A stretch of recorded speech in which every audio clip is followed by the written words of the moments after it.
So I recently got my hands on the Suunto Spartan Ultra, part of the new Spartan collection, the newest lineup of multisport watches from Suunto, which builds on the success of the Ambit series. Now there are 3 great ways to use the Spartan for navigation, which I'm going to go over right now.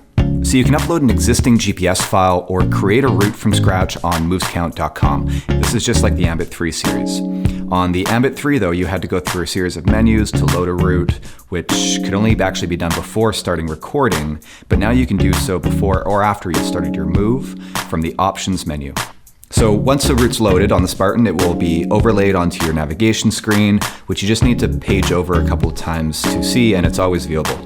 You can also load the route from the main menu in order to navigate without starting a move at all. I used the route feature on my Ambit 3 while pacing a friend during the Hard Rock 100 a couple years ago to get us through Oscars Pass, which is a particularly challenging section of the course to navigate.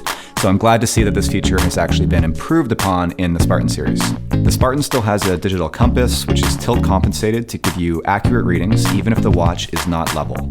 This is accessible from navigation, just off the main menu when you're not in exercise mode. Now the best new feature on the Spartan series in terms of ease of use is the breadcrumbs. This is now part of the standard navigation view, which you can easily access just by paging over a few times while you're in exercise mode, instead of having to go into one of the menus to enable it like you had to on the Ambit series.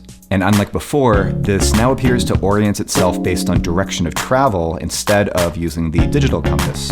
This means that it should actually use less battery life when used for an extended period of time, even in conjunction with the routes feature, which load the route over top of your breadcrumbs. When returning from the Alpine a couple years ago here in Squamish, some heavy clouds moved in, making it almost impossible to find my way back through the valley.